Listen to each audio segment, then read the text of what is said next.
There is not one person in the world that has never heard from God. Every single human has heard from God before. David said this in Psalm chapter 19 verses 1 to 3. And so when it comes to hearing God, everybody talks about maybe an audible voice or a vision or something spectacular like that.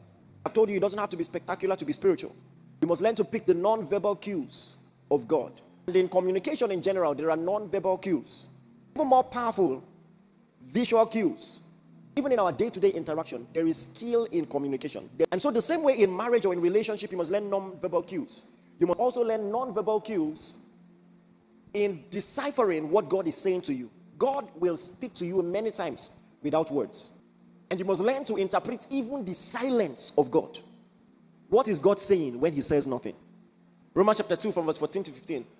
God speaks to us through nature, and God speaks to us through conscience. He can speak to you by putting a thought in you, putting a feeling in you.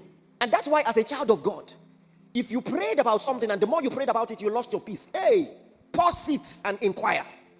God doesn't have to say stop. Stop can be a feeling of us because we don't know this.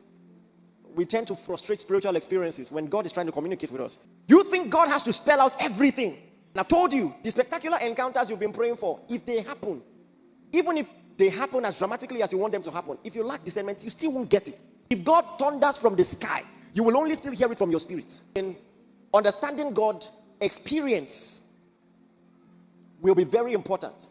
Samuel heard someone call his name. He went to Eli and said, hey, you're calling me. And Eli said, I didn't call you. Samuel went back, laid in bed, heard his name again. He stood up and went out again to Eli and said, you called me.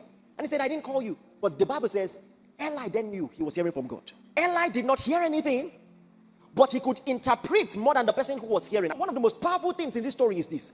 Eli said, go back and lie down. Eli knew God will speak again.